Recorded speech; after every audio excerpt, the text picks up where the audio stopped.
pouco a respeito do curso, como a gente vai fazer. O estudo da palavra de Deus, quando a gente fala de estudo, não pregação, um estudo, uma aula, ela tem que ser detalhada. Como é que o Messias ensinava a palavra de Deus? A Bíblia diz que ele, começando por Moisés, onde começa Moisés? Gênesis, discorrendo por todos os profetas, não pulava nenhum, expunha a palavra de Deus. Então, quando a gente vai fazer um estudo realmente sério sobre a palavra de Deus, ela tem que ser capítulo por capítulo, versículo por versículo. É isso ou nós não estamos estudando realmente a palavra? E hoje nós vamos iniciar um curso de provérbios, onde nesse curso será estudado os 31 capítulos, os 915 versículos, do qual eu coloquei 3.400 imagens para responder os versículos. O que eu fiz foi fazer com que a imagem respondesse o versículo, ou seja, quando a gente lê o versículo de provérbios, a imagem embaixo já vai responder. Esse curso vai ser ministrado por 3 pessoas. Eu vou estar falando dos provérbios principais ali, específicos de educação de filho, mesmo porque eu não tenho filho, então eu pedi para que ele fizesse. Marcos Belém, coordenador da EBD da Igreja Batista de Iviema. Então ele vai vir falar sobre os provérbios referentes à família, à educação de filhos, e no último provérbio que fala especificamente com as mulheres, a orientação para as mulheres, a Rosa vai estar fazendo. Então são 3 docentes que vai ministrar o curso. Eu, o Marcos Belém, e o fechamento vai ser com a Rosa. Muito bem. Esse material aí para vocês, é para vocês anotarem, levarem para casa e estarem acompanhando, conferindo lá. Introdução. Primeiramente, o que é provérbios? No hebraico, mishili. O sentido da palavra provérbios é expor um pensamento, vou expor uma ideia. Então, quando você fala provérbios, foi traduzido do latim provérbios, mas a palavra original é mishili, que quer dizer expor um pensamento. É importante entender isso, que a palavra de Deus ela tem com essa função, expor o pensamento de quem? Do Messias. Nós vamos ver que é o pensamento do Messias. Veja bem, provérbios, quando fala a sabedoria, nós vamos ver que é o próprio Messias. Muito bem. O livro de provérbios tem 31 capítulos, 915 versículos. A Bíblia toda ela tem 66 livros, 1.189 capítulos e 30.793 versículos. Então, se você já leu a Bíblia de Gênesis e Apocalipse, você pode dizer que você já leu 30.793 versículos. Veja bem, o autor de provérbios não é só Salomão. Nós temos Salomão, os provérbios dos sábios, do profeta Agur e Lemuel. Só que Lemuel, pela tradição judaica, o rei Lemuel, é um segundo nome de Salomão. Eu não vou entrar agora aqui em detalhes, mas Salomão tem vários nomes. Só na Bíblia ele tem 3 nomes. Então são nomes de Salomão. Então Lemuel, na verdade, é uma cognição de um segundo nome de Salomão, segundo a tradição judaica. Podemos afirmar isso? Não, por quê? Porque não está escrito na Bíblia. Aqui, ó, Lemuel é um segundo nome de Salomão. Isso nós temos nas Mishnas, nos comentários rabínicos, de que Lemuel seria um segundo nome de Salomão. Então, nesse caso, nós teríamos 3 autores. Salomão, os sábios, não sabemos quanto, mas os sábios, que é chamado, Agur. Interessante que quando nós vamos para o provérbio de Lemuel, ele diz que ele recebeu isso de sua mãe. E ele dita o que a mãe dele falou. Se Lemuel fosse Salomão, então nós estamos falando de um provérbio de Betseba. Muito bem.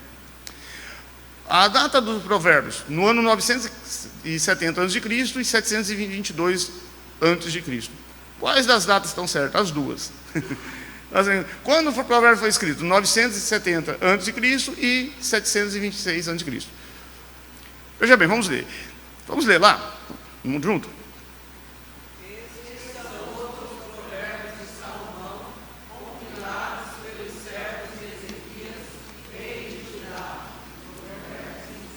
Então veja bem, por que as duas datas estão certas? Porque o livro de provérbios começou a ser escrito lá por 907 por Salomão. Mas foi na época do rei Zedequias que os sábios do tempo de Zedequias juntou os provérbios e formou o livro que nós conhecemos hoje como Meshili, expor pensamento. Os provérbios não estão em ordem cronológica, não é essa a ordem, é a ordem profética. Por exemplo, o Salmo, qual que é o primeiro Salmo? O Salmo 90, que é o Salmo de Moisés. Mas os salmos não estão em ordem cronológica ali, eles estão em ordem profética. Muito bem.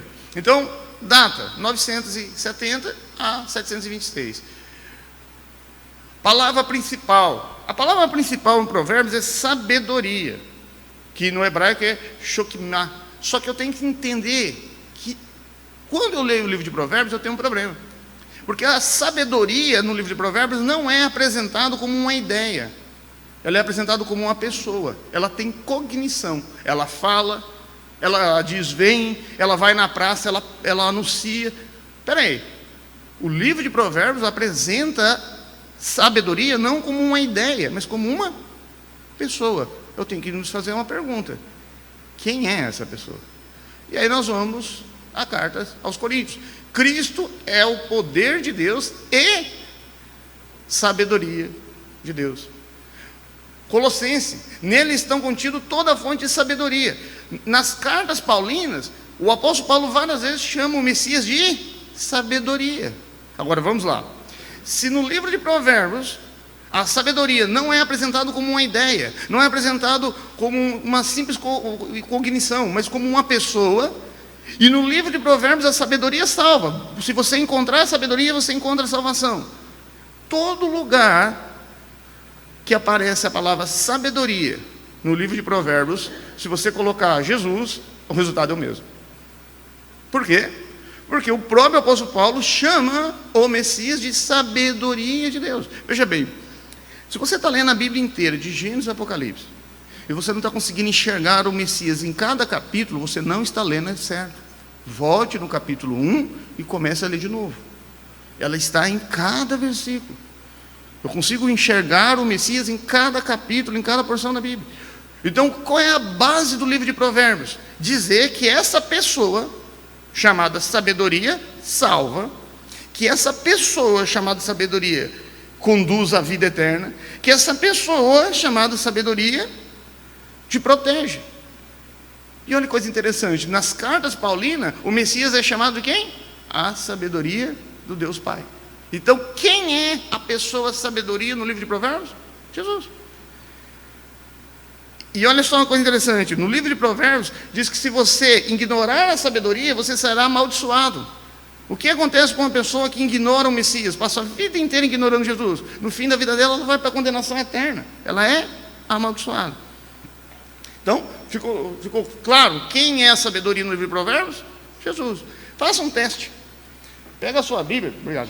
Todo lugar que tiver escrito sabedoria no livro de Provérbios, escreve, não precisa escrever embaixo, mas coloca embaixo Jesus e lê o texto de novo. Você vai ver que não sai do contexto. Encaixa perfeitamente. Nós temos que entender isso. O Messias está em toda a Escritura. Ou eu enxergo ele em toda a Escritura, ou eu não estou entendendo a Bíblia.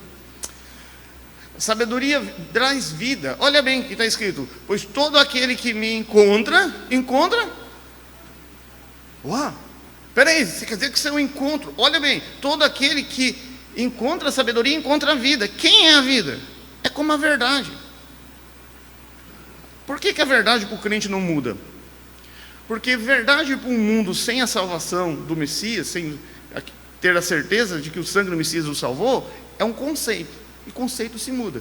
Mas para nós, verdade é uma pessoa. Jesus Cristo disse em João 14,6: Eu sou a sabedoria. Para nós não é um conceito, é uma pessoa. O apóstolo Paulo disse que o Messias é a sabedoria de Deus. Então por isso que sabedoria para nós é algo claro e objetivo. Por isso que verdade para nós não muda. Cada um tem sua verdade. Jogue tudo isso fora e fique com aquele que é a verdade, o Messias. É exatamente isso. O mundo hoje, através de Satanás e seus xedês, seus demônios, querem que você crie uma verdade pessoal. Não, eu tenho a minha verdade. Mas se você reconheceu o seu lamentável estado de pecador e errado diante de Deus, e confessou o Senhor Jesus Cristo como único e suficiente Salvador, você não pode ter uma verdade pessoal. Porque nós temos uma verdade, ela se chama Jesus Cristo. Eu não posso ter a minha verdade, a minha teologia. Agora estão inventando isso, a minha teologia, a minha verdade. Não, se a palavra se responde com a palavra, eu não posso ter a minha teologia, eu tenho a teologia da Bíblia. Então nós vamos estudar esses 915 versículos, versículo por versículo. E eu sei que vocês vão ficar felizes em saber, que eu não vou querer explicar os 915 hoje, nesse dia. Finalidade do Mishnah, do Provérbios. O próprio livro diz qual é a finalidade desse livro. Olha que coisa interessante. Eu quero saber qual é a finalidade desse livro. O livro responde: para compreender provérbios, parábolas, enigmas dos sábios. Então ele está dizendo, olha, esse livro foi revelado para nós conhecermos sabedoria, ou seja, conhecermos Jesus, e para que através disso entendemos parábolas, entendemos enigmas. O que ele está fazendo? Quando eu leio o livro de Provérbios e eu entendo, veja bem, quando eu leio o livro de Provérbios de Micheló e eu entendo, quando eu chegar nas parábolas do Messias vai estar tudo muito claro. Quando eu chegar nos enigmas do Messias vai estar muito claro, porque ele revelou, é a mente do Messias sendo revelada para nós. Então, se eu estou lendo o livro de Provérbios, o que eu estou fazendo? Eu leio o livro de Lamentação. O que é o livro de Lamentação? É literalmente descrevendo o sentimento de Jesus diante do pecador. Se você lê o livro de Lamentação, você tem que ler o seguinte: Jesus Cristo olhando para uma pessoa que não alcançou a salvação. Se você não fizer isso, você não entende o livro de Lamentação, porque é isso, é o sentimento de Cristo olhando para uma pessoa que não alcançou a salvação. Isso é o livro de Lamentação. Ou nós colocamos sobre esse ponto de vista, ou nós podemos ler 50 vezes que não vamos entender. Eu já estou indo para a Lamentação, minha esposa me fala, não mistura as coisas, pelo amor de Deus. E esse estudo só não ficou maior por causa dela, porque ela ficava, tira slide, tira slide, tira slide. Muito bem. Deu 784 slides. Michelá, a mãe de Lemuel. Olha o que está escrito. Ditado do rei Lemuel, uma exposição do que disse a sua mãe. E aí ele vai ditar. Agora, se Lemuel for, eu já não estou afirmando que estou dizendo que segundo a tradição judaica é Salomão. Se Lemuel for Salomão, de quem que é esse salmo? De quem que é esse provérbio? De Betseba. A gente tem a ideia de Betseba errado, porque a gente vê sempre aquela questão da traição de Davi, aquela coisa. Mas essa mulher era muito inteligente, ela sabia tudo. Olha a atitude dela no reinado quando Salomão foi o rei. Ela fala com o profeta Natã, chama o profeta, vai lá falar com Davi. Davi, Adonias se autoproclamou rei. Olha aqui, você prometeu que o meu filho ia ser rei. Combina com Natã ir lá. Faz todo um plano, Natã entra, confirma a palavra dela. Ela montou todo um circo para Davi olhar e dizer assim: quem nomeou Salomão rei? Foi Betseba. E mulher tem essa capacidade, né? Ela monta toda uma estratégia. Quando você vê, você fala assim: eu levantei esses dias cedo, eu falei, hoje eu vou assar minha carne.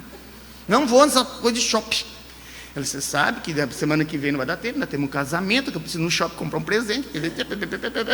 Foi hoje não. Eu não sei o que essa mulher fez. Eu sei que 2 horas depois eu estava lá no shopping segurando uma sacolinha.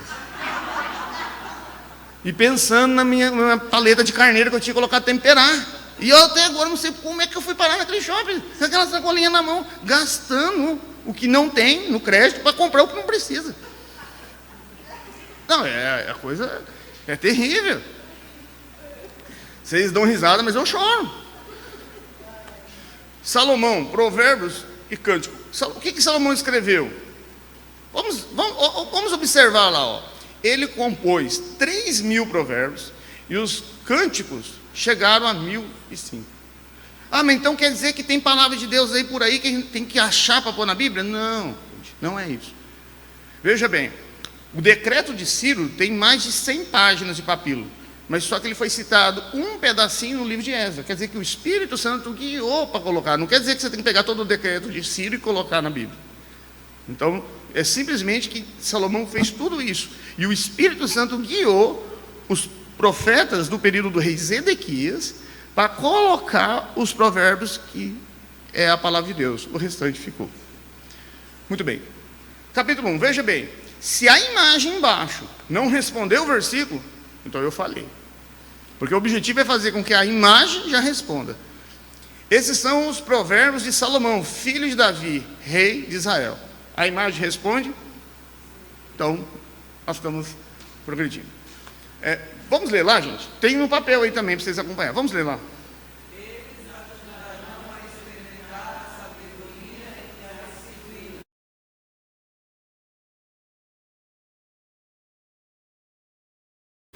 Ele está dizendo que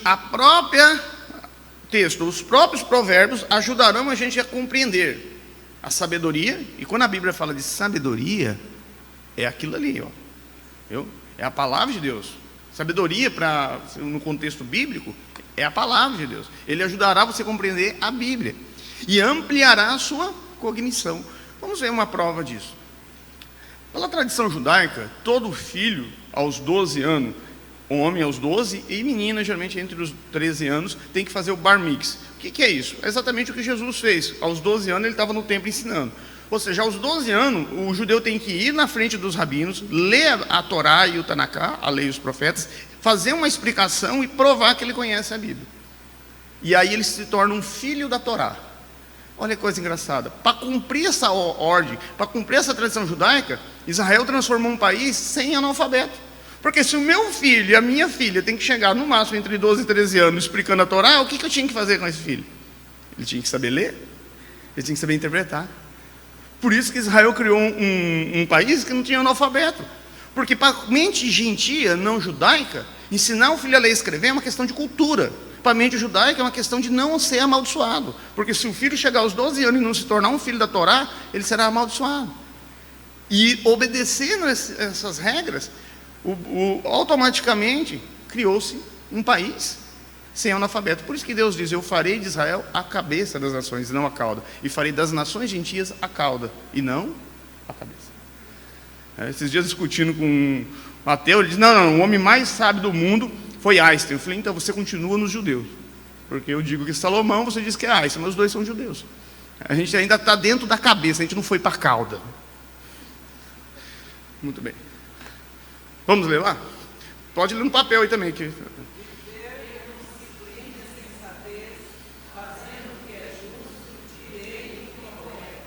Então, o que é viver com disciplina e sensatez?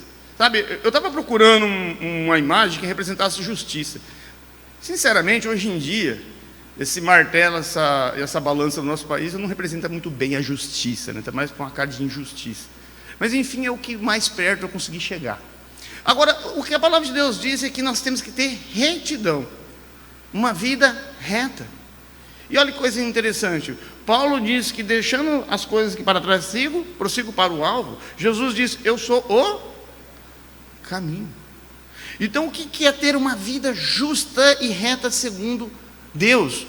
Não é o que diz esse ou aquele legislador, é o que a palavra de Deus diz.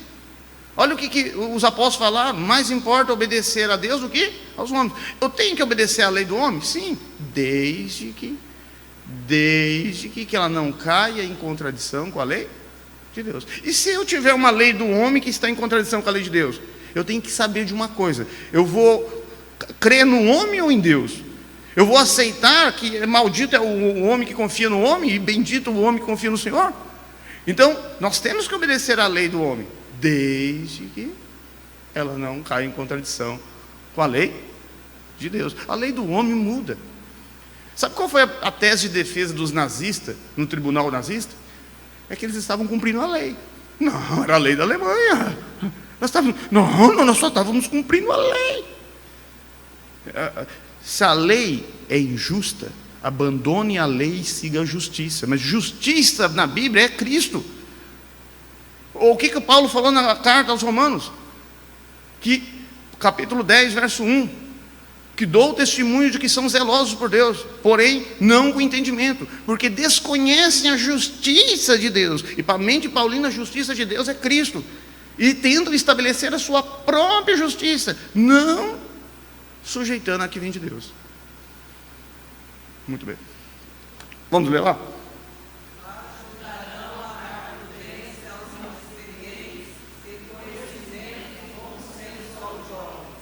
Olha, aqui é uma coisa muito importante, gente.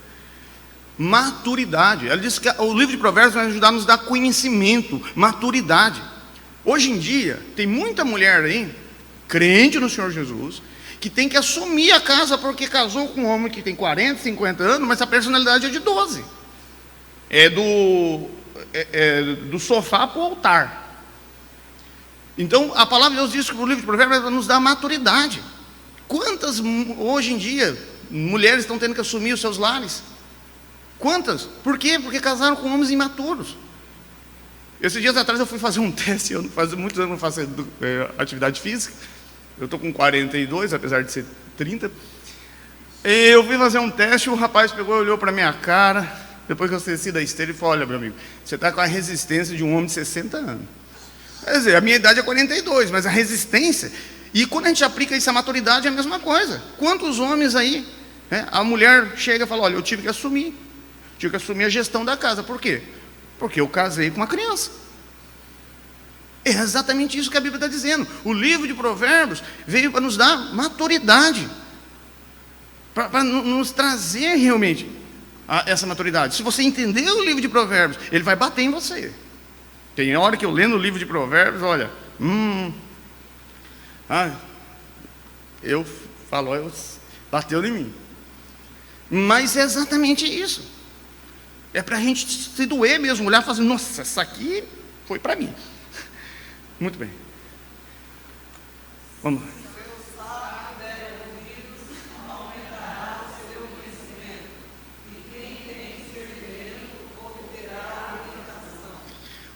Olha, a Bíblia está mostrando que não é todos que vai obter orientação, é quem tem discernimento. Não adianta você ensinar para quem não quer aprender. Se a pessoa não quer aprender, eu falo que o pior tipo de preguiça que existe no mundo é a preguiça de pensar. E a preguiça de pensar gera um comodismo espiritual. Porque ser um cristão, acima de tudo, é estudar a Bíblia. Você não pode obedecer aquilo que não conhece. Primeiro você conhece, depois você obedece. Em partes, né? Nem tão obediente assim. Mas enfim, a palavra de Deus está nos mostrando que se eu for buscar a sabedoria, eles vão abrir minha cognição, eu vou entender isso. Mas eu tenho que desejar, amar a sabedoria. E amar a sabedoria, quem é a sabedoria? É amar Cristo, porque Ele é a fonte de toda a sabedoria. Então, dar ouvidos. Eu vejo muitas pessoas que você está falando de Deus para ele, parece que você está falando com a parede. Ele não dá ouvidos à palavra de Deus. Ele dá ouvido a tudo quanto é porcaria desse mundo, tudo quanto é coisa. Mas a palavra de Deus, ele não dá ouvido. Eu tenho parente meu lá que a mente dele é um computador. Ele sabe todas as músicas que você imaginar de cor sorteada, as letras, ele sabe tudo. Mas se você falar 2 versículos para ele não entende, ele não quer ouvir. Eu não quero dar ouvido à sabedoria. E o que acontece com quem ignora a sabedoria no livro de Provérbios? Nós vamos ver. Vamos lá? Compreender provérbios e parábolas, ditados e enigmas dos sábios. Olha, interessante notarmos que quando nós vamos compreender provérbios, nós temos que entender linguagem figurativa. Nós temos que entender cognição, como funciona a cognição, porque ele descreve como funciona a mente humana. Então, se você ensinar o livro de Provérbios para o seu filho, o que você está ensinando para o teu filho? Você está estimulando ele a pensar. Você está estimulando a cognição. Você está estimulando ele a entender as coisas. E quando ele for aplicar isso em qualquer área da ciência, a mente dele estará aberta. É isso que a palavra de Deus está nos mostrando. Vamos ver lá?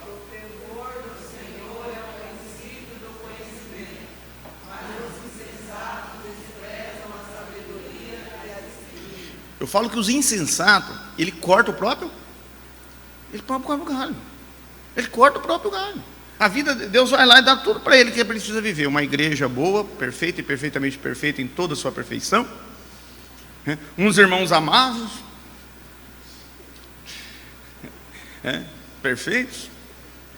Vivemos em plena harmonia, no Espírito do poder do Senhor. Amém. Misericórdia. Mas enfim, tem muitas pessoas que cortam o próprio galho. Sabe, a vida está tudo certinho. Não, minha vida está muito certinha, eu vou fazer alguma coisa para estragar. Não, está muito correto.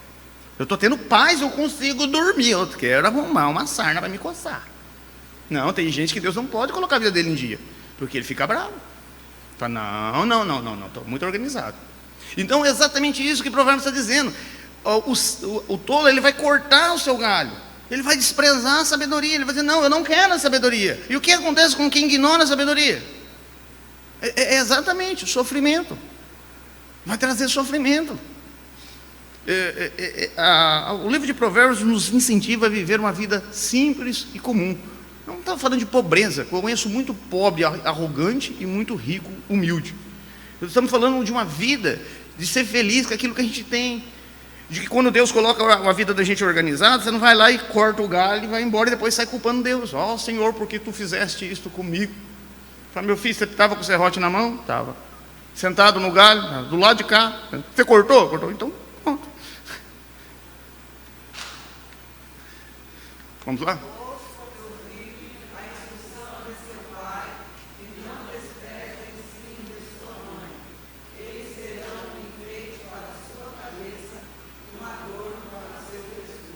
O que é a mente judaica enfeite para a cabeça? As mulheres do Oriente Médio são muito vaidosas, elas se enfeitam muito. Pega uma foto de uma mulher do Oriente Médio, se enfeita. Então o enfeite é um símbolo da sua beleza, é um símbolo daquilo que ela quer, um colar. Se você for no Oriente Médio, a mulher usa muito colar, apesar que você exagera, tem que ter um equilíbrio, gente. Você passou um batom aqui forte, faz um olho mais fraco. Passou um olhinho mais fraco, aí pode fazer um batom. Você colocou um brinquinho pequeno, pode usar um colar grande.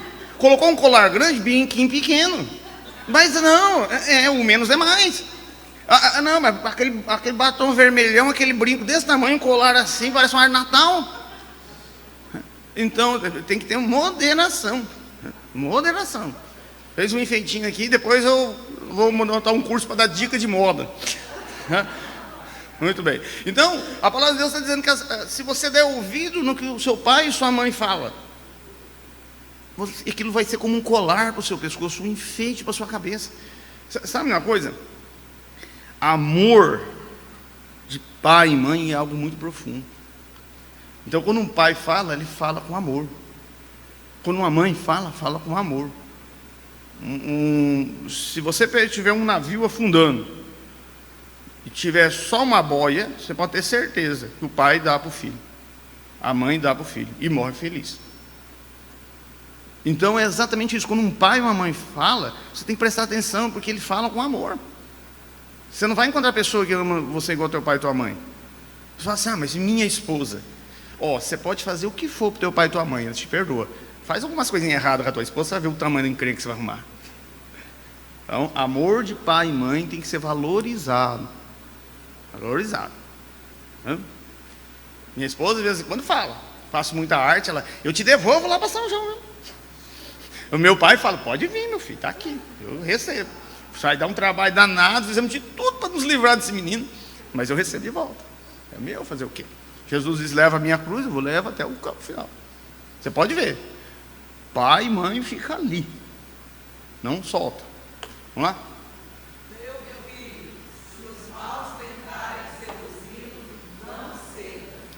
Uma coisa interessante, nós estamos num mundo de sedução, mas eu coloquei aqui numa imagem de sedução, mas não só a sedução sexual, mas sedução de dinheiro, de poder. E a Bíblia diz que nós vamos tentar ser seduzidos em todos os aspectos, mas a Bíblia diz que nós temos que resistir. O provérbio está dizendo, se você for sábio, você vai resistir. Eu li no livro de Ian MacDonald, até recomendo para vocês, muito bom. Um dos livros dele, ele disse uma frase que eu achei linda. Ele falou o relato de um irmão que caiu em adultério. E ele disse o seguinte, que o prazer é, na verdade, a minhoca que esconde o anzol. E que o peixe, ele olha só a minhoca, mas quando ele morde tem um anzol. Eu achei isso muito bonito. E, de fato, o prazer a qualquer preço é a minhoca que esconde o anzol. Você não vê o anzol, ele está lá. Você morde com toda a força. Sabe quando um peixe morde uma isca, no início, a primeira bocada, ele sente prazer. Quando o pescador puxa, aí ele vê o preço. Nós temos que somar o preço. Prazer a qualquer custo gera um juro enorme e te consome. Vamos lá?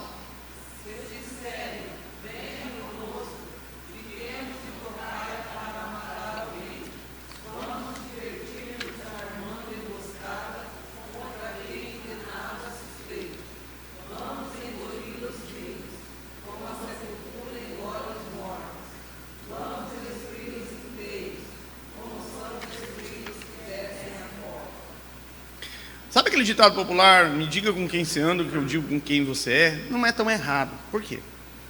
Porque a Bíblia está dizendo, olha, quando você vê pessoas maldosas, Pessoas, é claro que ela tem. Lembra, nós estamos lidando com um poema oriental. Se você tentar entender poemas orientais com a mente ocidental, você não entende. Isso aqui é poema oriental.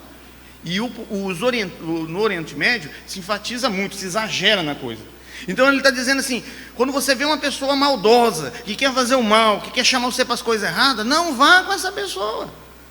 Não vá. E pais e mães têm que ficar muito atentos a isso. Em Jardim Alegre, um rapazinho que se suicidou, eu fui analisar o caso, moleque lá, 19 anos, se suicidou. Falei, não, isso aqui foi falha do pai e da mãe. Por quê? Primeiro, o menino começou a entrar numa banda lá e apareceu lá todo perçado, com o cabelo pintado, não sei o quê, e a mãe achou que não tinha de nada. Ah, não, é jovem. Depois o menino começou a ficar trancado no quarto, jogando videogame lá só de luta. Depois a mãe encontrou lá um pozinho lá, na coisa lá, só deu uma puxadinha de orelha. O menino falou que não ia usar mais, beleza. Daqui a pouco o menino se enforcou. Aí a mãe falou assim, mas eu não sei o que aconteceu. Não, você não sabe. Todos os pássaros estão ali. É como uma armadilha de pássaro. Porque você pega... Sabe como eles capturavam um pássaro antigamente? Eles colocavam uma rede. O pássaro vinha e batia na rede e ficava preso. Mas o homem é muito mais tolo. Porque o pássaro bate na rede porque não sabe que a rede está ali. Agora o homem não, ele sabe que aqueles amigos não prestam, ele sabe que aquele caminho vai ser mal para ele e ele continua. Então um pássaro parece um Einstein perto de um idiota desse. Porque ele conhece os riscos, ele sabe o que vai acontecer. É como se o passarinho soubesse que a rede está ali e continuasse. Mas se ele soubesse, ele desviava. Mas o homem tolo é pior do que um animal. Ele sabe do risco, ele sabe e ele continua e paga o preço. Nós vamos ler isso aqui no Provérbios. A Bíblia diz que o sábio vê o perigo e se esconde. O tolo continua em frente. É isso. Esses dias atrás em casa, a dona Laura não tinha vindo lá limpar a casa, a minha mãe é brava. E já começou aquela reclamação. Eu trabalho igual uma escrava, trabalho o dia todo no hospital, vai chegar aqui tentando que essa casa suja, que são uns tontos. Eu vi o perigo. Eu peguei meu cachorro, coloquei em cima da caminhonete e fui lá para a orla. Fiquei lá, acuado, dando volta em volta daquele negócio lá de piscina lá. E já cansado, daqui a pouco eu vi o celular. Não vai voltar para casa, meu gordinho? Eu falei, aí, botei o cachorro em cima. Agora sim. E cheguei lá, a casa estava limpa, rapaz. Eu fiquei mais contente ainda. Limpa, muito bem. Não, a mulher, ela culpa tudo a gente. Esse dia ela rapando, varrendo pelo do Thor. Ela, o que é essa sujeira que você fez aqui? Eu falei, amor, é pelo do Thor. Você acha que eu estou derrubando pelo no chão?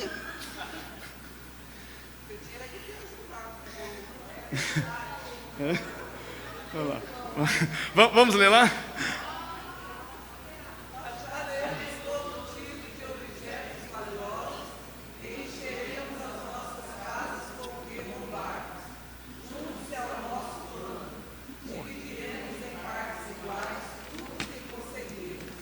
Qual é a mensagem que eles passam aqui? Se você prestar atenção na última frase, é o pulo do gato.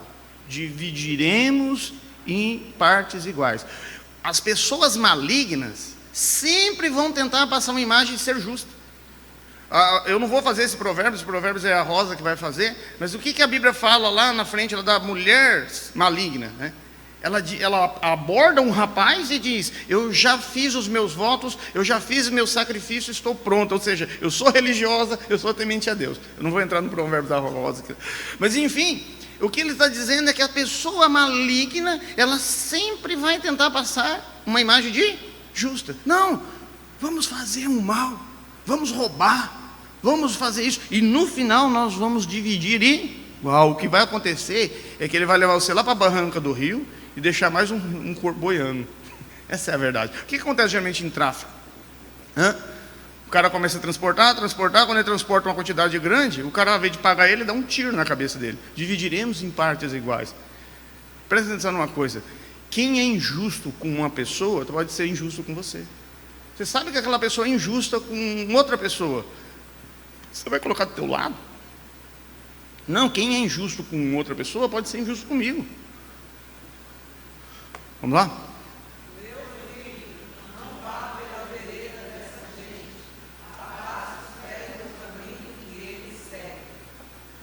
Aqui é um ponto muito importante que eu queria que vocês gravassem bem.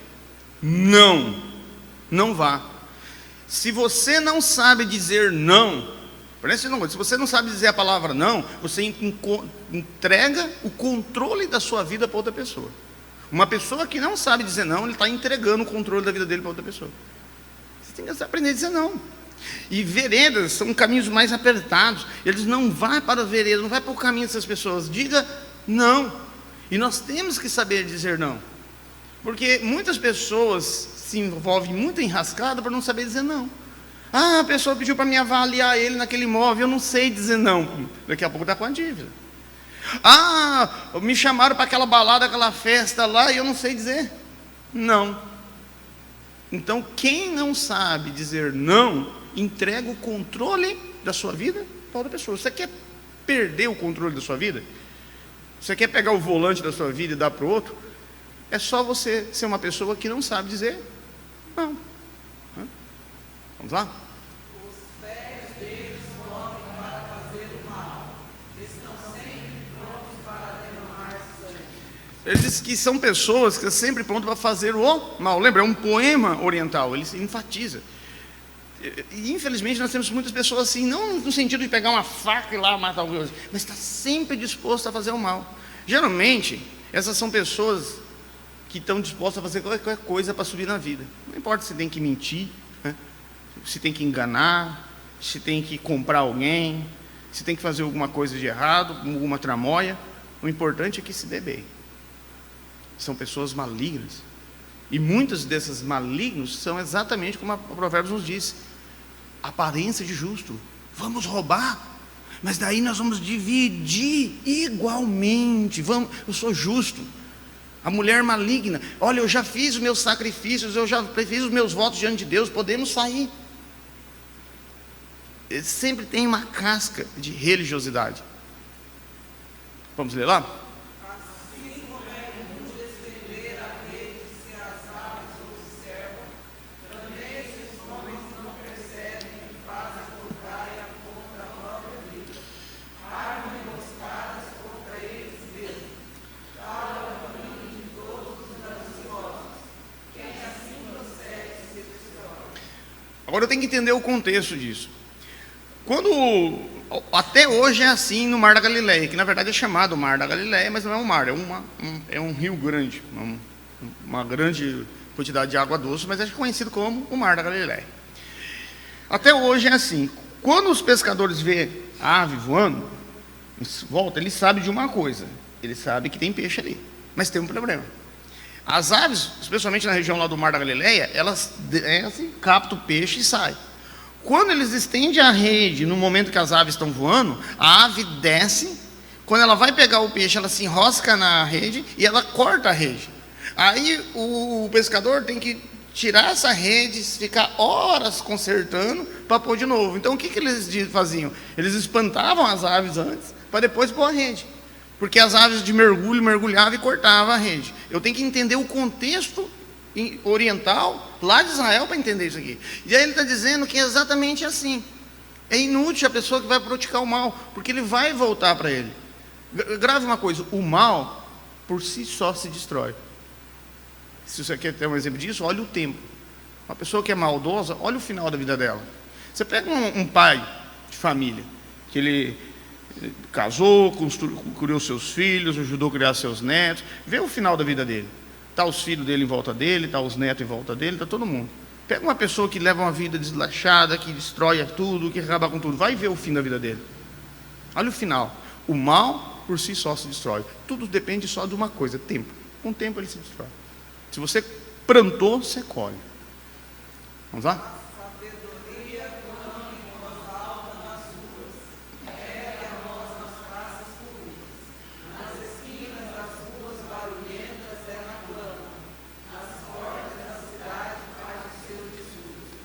Olha bem, a sabedoria aqui tem cognição. A sabedoria aqui fala. Você sabe por que um animal não fala? Porque ele não tem cognição. Agora observe bem, a sabedoria aqui é tratada como uma pessoa. Ela clama na rua, ela clama na praça. O que é isso? É o que está acontecendo hoje, filho. Veja bem, quem é a sabedoria no livro de Provérbios? O Messias, Jesus. E o que nós estamos fazendo no nosso serviço, no nosso estudo, aqui na igreja, em todo lugar? Clamando, levando a palavra dele. Então a sabedoria clama na praça, a sabedoria clama nas esquinas. Toda vez que você está pregando o Messias, em qualquer lugar, é a sabedoria sendo clamada. E esse serviço cabe a nós. Nós temos que clamar, nós estamos trombeteando a palavra de Deus. E nós temos que anunciar isso. Então, quando você está levando a palavra de Deus, você está levando a própria sabedoria, o próprio Messias. Ela clama. Mas quem que faz esse serviço? Nós. Nós que devemos fazer. Então, esse provérbio tem muito a dizer sobre nós. Vamos lá?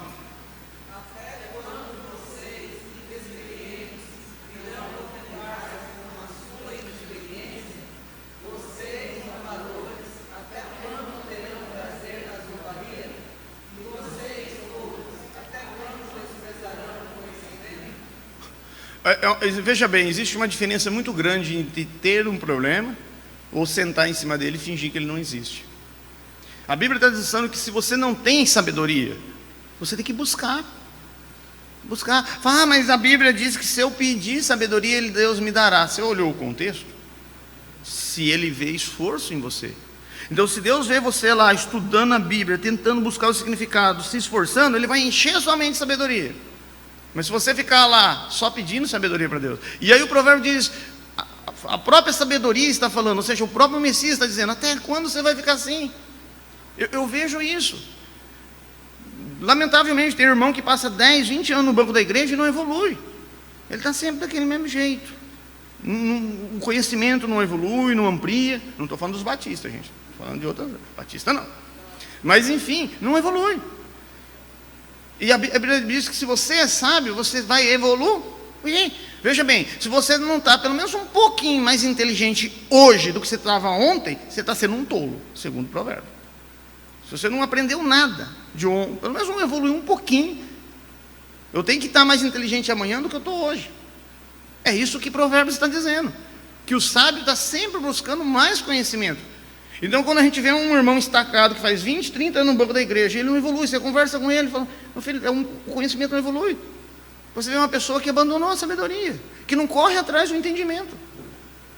E a Bíblia diz que essa pessoa é tola. Não é eu que estou dizendo, é Provérbios. Diz que é uma pessoa que não corre atrás do entendimento. Ele diz, até quando você vai ficar aí estancado? Vamos lá?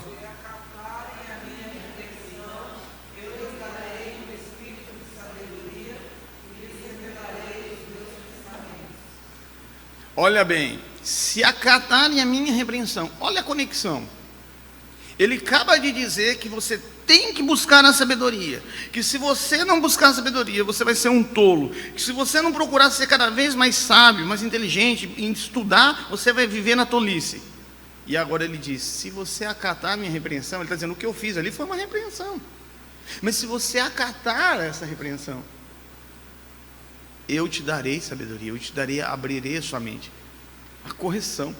Nós vamos estudar isso no livro de Provérbios. A Bíblia diz para você nunca corrigir o tolo. A Bíblia diz o seguinte, que se você corrigir um sábio, ele se tornará mais sábio, mas se você corrigir um tolo, ele se tornará o seu inimigo. Tem pessoa que você não pode repreender. Se você repreender, chamar a atenção dele, ele não vai se tornar mais sábio.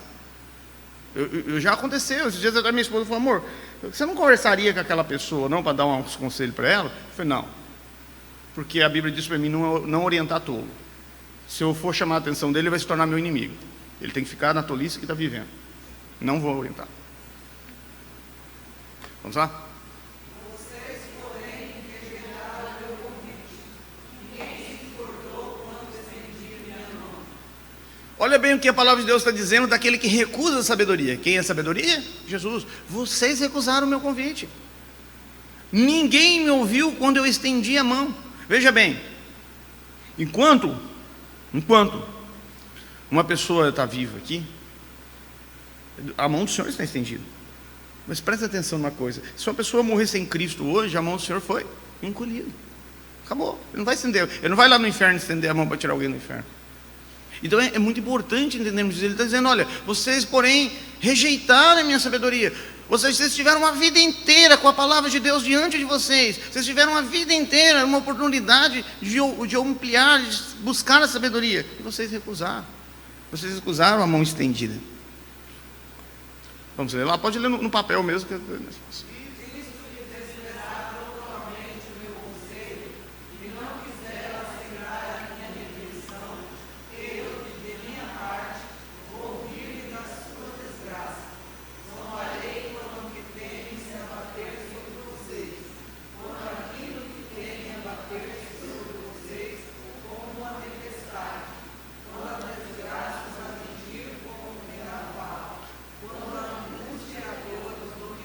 Olha, eu vou falar uma coisa para vocês.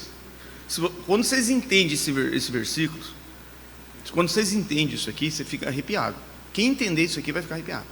Porque quem é a sabedoria? Jesus, o Messias. E ele está dizendo, se você me recusar, se você recusar a sabedoria, quando você estiver na desgraça, eu não vou dizer assim, coitadinho, ele está na desgraça. Não, ele diz, eu vou zombar de você. Eu vou zombar da desgraça que você está vivendo. Olha o que a palavra de Deus está dizendo. Aceite a sabedoria e encontre a misericórdia de Deus. Recusa a sabedoria. E ele diz, quando você estiver na desgraça, eu vou zombar de você. Sabe, toda vez que Deus zomba de alguém, Ele mata. Salmos 2.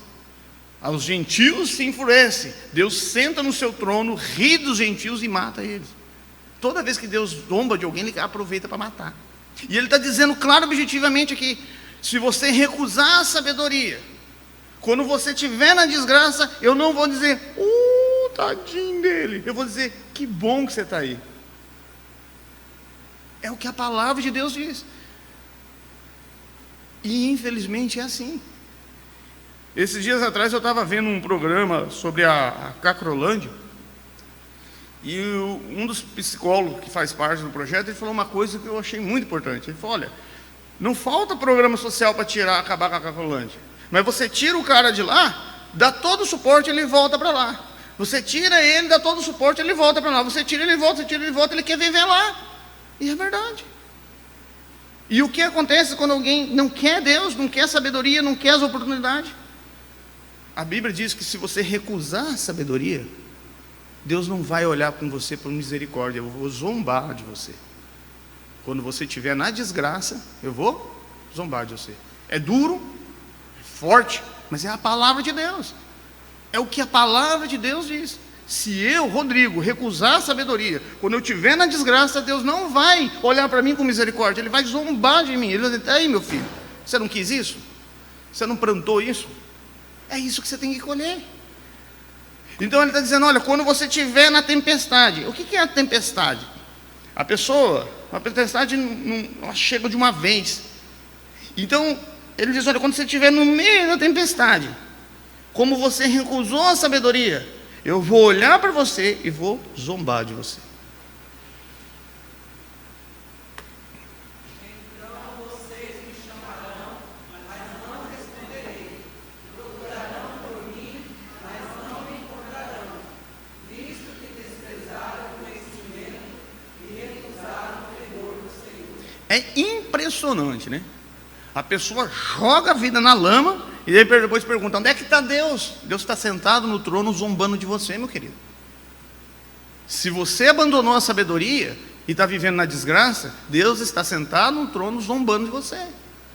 Ele diz, e quando você gritar, eu não vou te ouvir. E por que, Senhor, que tu não vai me ouvir? Senhor, por que quando eu estiver na desgraça, o Senhor vai zombar de mim? Porque você abandonou a sabedoria. Porque você desprezou. Você deixou a sabedoria para trás. Então não tem mais o que fazer. O que vai sobrar para você é desgraça e Deus sentado no seu trono zombando da sua desgraça. É o que vai sobrar. É o que a Bíblia diz. Mas eu não concordo com isso. Não vai mudar o fato de ser verdade. Mas eu não gosto, eu não aceito isso. Não vai mudar o fato de ser a verdade.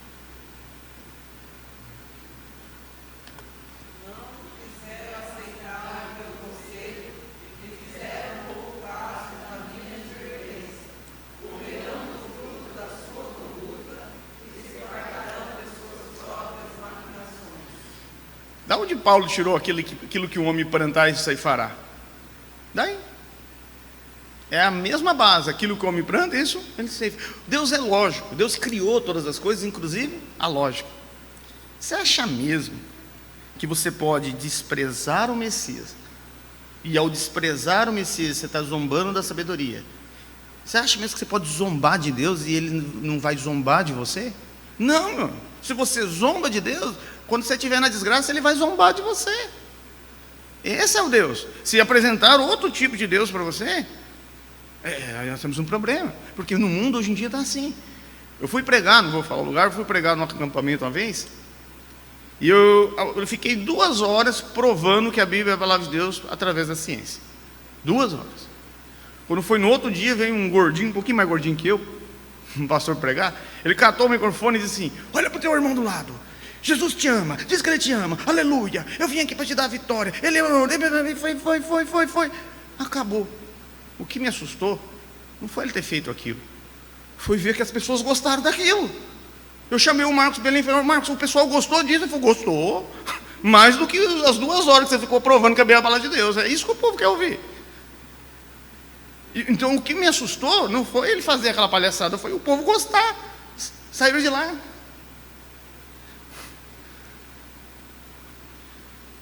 Vamos lá? A hora que der o tempo, gente, me avisa.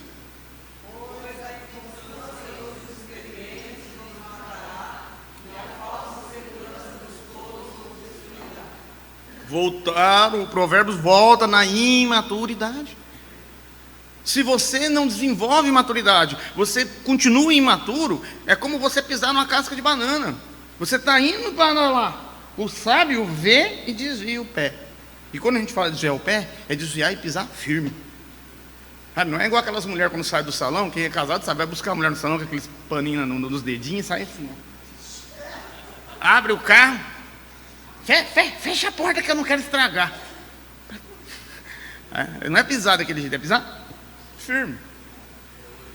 Então ele diz que aquele, depois quando ela for fazer provérbios, ela vai acabar comigo também. Mas enfim, muito bem, é por isso que eu trago ela. Mas enfim, a Bíblia diz claro e objetivamente que você não pode amar a imaturidade, se acomodar. Eu falo que tem gente que não procura uma esposa, ele procura uma segunda mãe. Sabia que tem muito homem que está atrás de uma segunda mãe? Ele casa, ele não vê a mulher como esposa, ele vê a mulher como uma segunda mãe. Minha mãe me dava casa e comida, essa aqui também tem que dar. Mamãe me dava tudo na mão, essa aqui tem que me dar. Esse dia eu reclamei para minha esposa, porque eu fui criado pela minha avó. E minha avó, quando ia me dar comida, para mim aprender a comer salada, ela colocava, abria a folha de alface, colocava um pouquinho de arroz, feijão, carne, fazia aviãozinho. Eu falei: amor, você nunca fez aviãozinho. A mulher acaba de fazer a comida está lá, tá? É lá, pronto. Então eu falei: olha, nunca mais, minha avó fazia aviãozinho, minha mulher nunca fez. Então nós temos que entender justamente isso. Deus fala o seguinte: é a palavra de Deus, você não pode se acomodar na imaturidade. Um bebê espiritual. Então é exatamente isso. E geralmente vem disso, né? Filho mimado dá marido mimado que cria filho mimado. Nunca tira a chupetinha na boca. É uma madeira e a chupetinha. Vamos lá?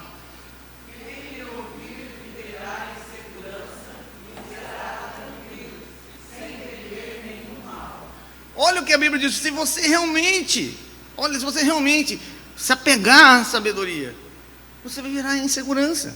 Primeira segurança que nós temos: segurança espiritual. Mas peraí, eu conheço tanto crente no Senhor Jesus apegado à sabedoria e passa por dificuldade. Ele está falando de segurança espiritual. Se eu cair morto aqui agora, pela fé que eu tenho no sangue do Messias, eu sei que eu estou salvo. Se aconteceu o arrebatamento agora, eu já estou com todo o material aqui, eu não vou continuar aqui, mas vocês podem usar todo o material ali e continuar a aula, vamos terminar o curso. Muito bem. Mas enfim, quem confia realmente no Senhor, quem ama a sabedoria, vai viver em segurança, principalmente a segurança espiritual. Ele não está dizendo que você não vai passar por problema. Eu confio na sabedoria, eu creio no Messias que é a sabedoria, mas eu pago um telealarme lá na minha casa, fecho o portão da minha casa. Ele não é esse o sentido é que você vai ter uma segurança espiritual. Uma segurança de que a qualquer momento, se o Messias arrebatar a igreja, ou se você cruzar aquela rua e morrer, você está garantido, você tem certeza da salvação em Cristo, que Ele pagou os seus pecados, que Ele é o único e suficiente Salvador. E aí você pode dormir tranquilo. Gente, eu tenho cachorrinho daqui lá, olha. Aí é o verdadeiro come e dorme. Capítulo 2, vamos lá?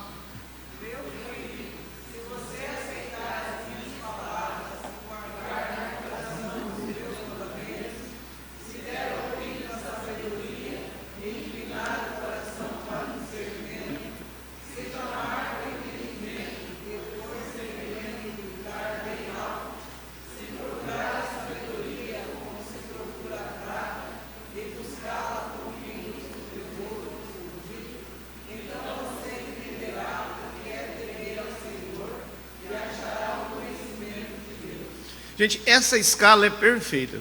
Quando você entende essa escala, você fica arrepiado. Primeira fase, amor. Ele está dizendo, se você amar a sabedoria, é o amor primeiramente. Não é Zé de Camargo e Luciano, é o amor. É o amor. É o amor. Né? Eu falo sempre, gente, não adianta de nada cantar firme nas promessas, o coração quer cantar boate azul. Enfim, o que nós temos que ter em mente é que primeiramente é o amor, onde está o nosso coração. Quando você vai para um lugar que você gosta, igual, agora minha mãe mudou para muito longe, mas quando eu morava aqui no Paraná, nossa, quando eu estava chegando perto da casa da minha mãe, a Rosa ficava assim, me dá o carro, era 140, 130, ela, calma, eu chegava com aquela alegria, porque você está indo, você tem amor. A palavra de Deus diz que se você amar a sabedoria, não é pegar a Bíblia para ler e dizer, agora eu vou estudar Provérbios versículo por versículo, 915 versículos, meu Deus, não, é aquele amor. Se você tiver amor pela sabedoria, você tem a primeira etapa. Qual é a segunda etapa? Se você tem amor pela sabedoria, você vai dar ouvidos a ela. Se você tiver amor pela sabedoria, você vai dar ouvidos a ela. E se você der ouvidos à sabedoria, você vai desenvolver entendimento. E se você tiver amor pela sabedoria, você vai dar ouvidos à sabedoria, você vai desenvolver entendimento e você vai procurá-la como procura ouro. Como é que você procura ouro? A gente vai lá na barranca do rio, lá vê onde tem uma curva, cava lá um pouquinho, já pega o ouro e leva para casa. Não, você já viu como é que minera ouro? A pessoa faz um buraco lá, fica meses cavando, drenando tudo aquilo, para levar 2 graminhas de ouro para casa. E ele está dizendo que buscar a sabedoria é desse jeito, o esforço, estudar a palavra de Deus. Olha, vou ser bem sincero,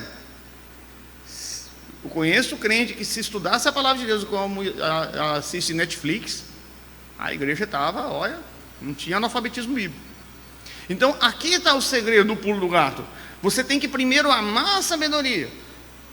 E se você amar, você vai dar ouvidos. Se você amar a sabedoria e der ouvidos, Deus vai abrir o seu entendimento. E se você amar a sabedoria e der ouvidos, Deus abrir o seu entendimento, você vai procurar ela como se procura ouro. Ou seja, você vai se esforçar. Eu achei uma cena linda. A minha esposa, toda vez que ela vai lá, ela vê esse meu tio, ela chega a chorar. Está com 90 e... Quantos anos? 96, né? 96 anos. E ele pregou a vida inteira dele. Aí eu cheguei lá na casa dele, 96 anos, ele cego de um olho, ele com um óculos desse tamanho, lendo a Bíblia. Eu falei, tio Dercídio, ainda precisa ler a Bíblia? Ele, não, meu filho, eu estou tentando entender melhor isso aqui. Eu falei, nossa, aquilo que o meu tio esqueceu, eu ainda não aprendi. E ele estava lá tentando entender melhor. O que é isso? Uma mente treinada a amar a sabedoria. Uma mente que não consegue ficar longe da palavra de Deus. Ele está com 96 anos, cego de um olho, mandou ampliar o óculos dele, está lá com o dedinho em cima do versículo. Não tem como uma pessoa daquela não amar a sabedoria. Mas vê a vida dele. Os filhos dele, as filhas dele, tudo casaram. As filhas, tudo umas moças que casaram com um pregador. Uma filha que não casou ainda está lá com ele, do lado dele. O outro filho está lá do lado dele. Vê a estrutura familiar desse homem. Vai acabar a vida, tem o patrimôniozinho dele, tem os filhos em volta cuidando, mas ele amou a sabedoria. E se ele amou a sabedoria, ele soube conduzir sua vida. Vê a vida de quem não ama a sabedoria, está uma desgraça. E o que Deus falou que ele faz com quem despreza a sabedoria e está na desgraça? Ele zomba. Muito bem.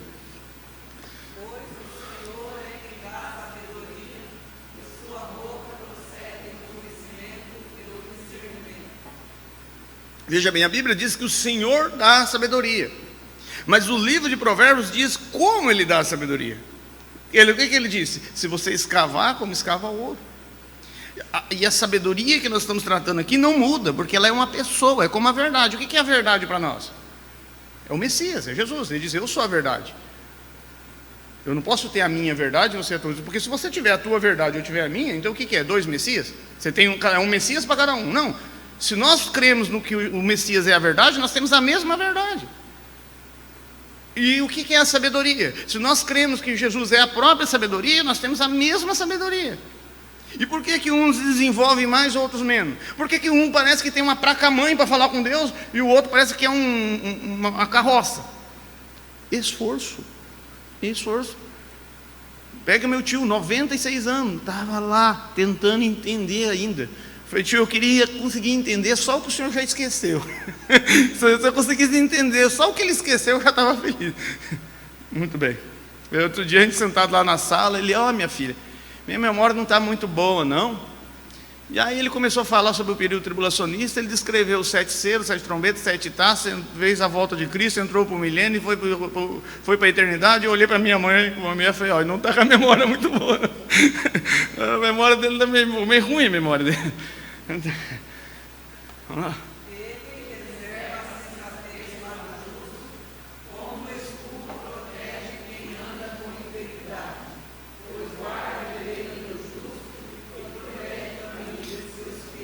Ele protege todo mundo, é isso que está escrito aí. Ele é um escudo. Eu já vejo a pessoa dizer assim, não, Deus é meu escudo. Espera aí. A Bíblia não diz que Deus é o escudo de todo mundo. A Bíblia diz que o Messias é o escudo daquele que anda com integridade. Quer ver um versículo bem distorcido? Todas as coisas cooperam para o bem daqueles que amam a Deus. Aí para aí, né? Quem lê o resto do versículo? Todas as coisas cooperam para o bem daqueles que amam a Deus, aqueles que andam de acordo com sua vontade, segundo o seu querer. Você pode ser um crente no Senhor Jesus, você pode ter seu nome no rosa daqui da Igreja Batista. Se você começar a conduzir a sua vida errada, as coisas não vão contribuir com você. O que ele está dizendo? Eu vou ser a proteção, eu vou ser o caminho, eu vou ser o escudo de todo mundo. Não. De quem ama a sabedoria, de quem anda com justiça. Começa a agir errado e você não terá esse escudo de proteção. Então ele está dizendo, olha, eu pego o meu escudo, paro na frente tua, se você não abandonar a sabedoria. Todas as coisas vão cooperar para o seu bem, se andares segundo a minha vontade. É exatamente isso. Então eu quero ter esse escudo. Quem que não quer que Deus seja o seu escudo? Eu quero. Mas eu tenho que entender que existe um preço para isso. Nós não estamos falando de salvação. Salvação é pela graça. Nós estamos falando de proteção divina. Eu quero ter essa proteção divina? Claro, mas ele não diz que esse escudo está à disposição de qualquer um. É só aquele que busca e ama a sabedoria. Já bateu o segundo sino, né? Então tá.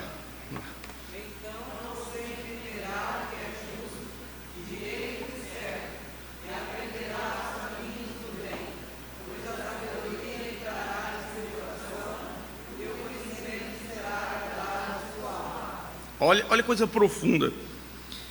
Uma pessoa que não ama a Bíblia, que tem o aravá, o amor verdadeiro. Amor não é paixão. A pesquisa científica comprova que a paixão dura 3 anos. Uma menina apaixonada aí. Então, se você tem alguma moça apaixonada por você, só espera 3 anos que acaba. Mas o amor é uma decisão. Decisão. O aravá, a palavra hebraica amor, aravá é decisão. A mulher decidiu amar o marido, é uma decisão. E ele está dizendo, se você realmente amar, ou seja, aravá, decidir amar a sabedoria, isso vai ser bom para a sua alma. Eu vou trazer alegria para você. Eu vou trazer conforto para a sua alma. E você encontrará a paz.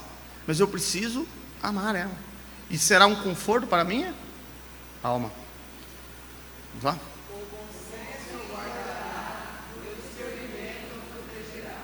Olha, 2 coisas que protegem muito: o bom senso e o discernimento.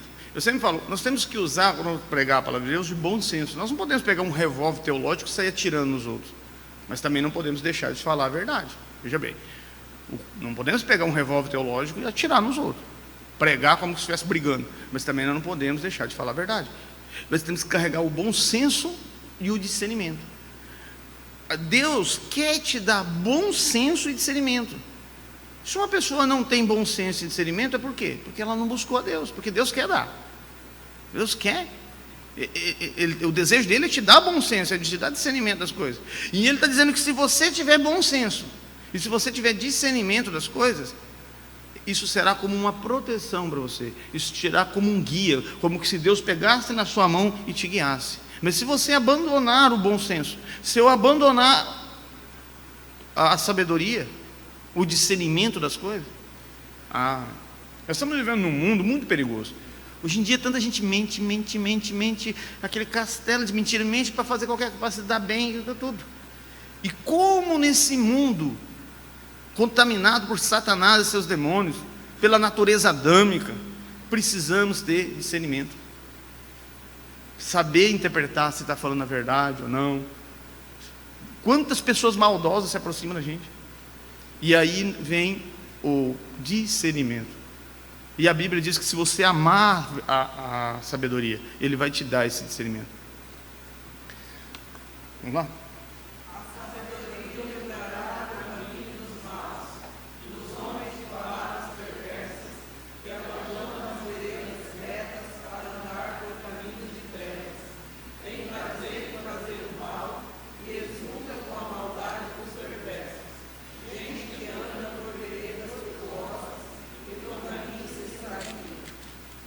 Olha que coisa interessante.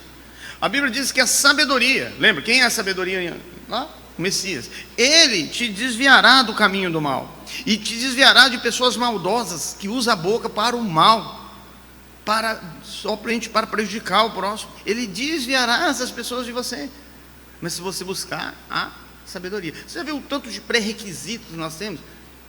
Você buscar a sabedoria, ela será uma proteção. Se você buscar a sabedoria, ela vai te desviar do mal. É por isso que nas cartas paulinas, Paulo diz que Cristo é a sabedoria de Deus, porque Ele é a nossa sabedoria. E aí nós temos o desviar das pessoas má, das palavras má. E nós temos que ter isso em mente.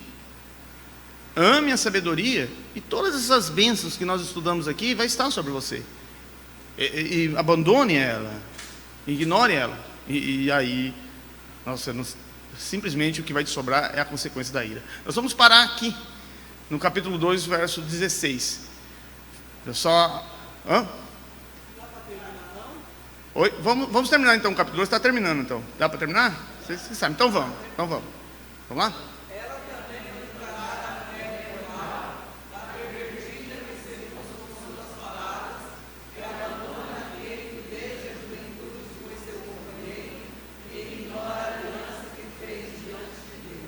Gente, um conselho que eu mais ouvia do meu avô quando eu era jovem, ele dizia: olha, meu filho, você não pode errar no casamento. Foge da mulher imoral, foge da mulher perigosa. E ele mostrava esses provérbios. Olha, está aqui, ó. Deus falou que se você procurar a mulher imoral, a mulher perigosa, ela vai te desviar do caminho. E é exatamente isso. Nós estamos num mundo hoje em dia muito perigoso. E principalmente os jovens aí, né, que estão precisando desencalhar, sabe que nós temos a oração dos jovens para poder sair, né, do encalhamento. Diz, até os 30 anos você tem que orar assim: esperarei confiante no Senhor. Dos 30 para lá é tudo que vinha a mim, de maneira nenhuma lançarei fora. Caiu na rede é peixe. Mas enfim, nós temos que ter em mente que a palavra de Deus está dando orientações específicas para nós nos desviarmos da mulher imoral. Você vê que a pessoa não tem compromisso com Deus, vê que a pessoa tem uma vida desregada, vê que a pessoa não está nem aí com a palavra de Deus, e você casa com uma pessoa dessa? Aí depois vai reclamar para Deus: ai, Senhor, estou sofrendo, eu estou aqui no meu trono rindo de você, meu filho.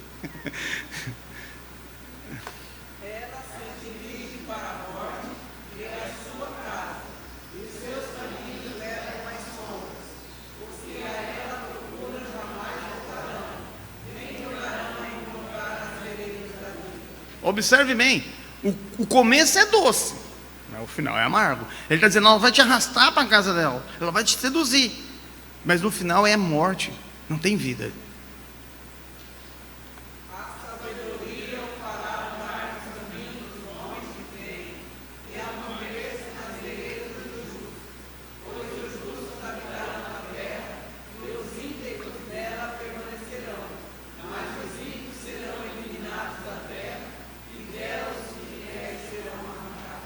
Observe bem, o ímpio, o tempo trabalha contra ele. Veja bem, se você tem certeza da salvação em Cristo, você ama a sabedoria, o tempo trabalha a seu favor.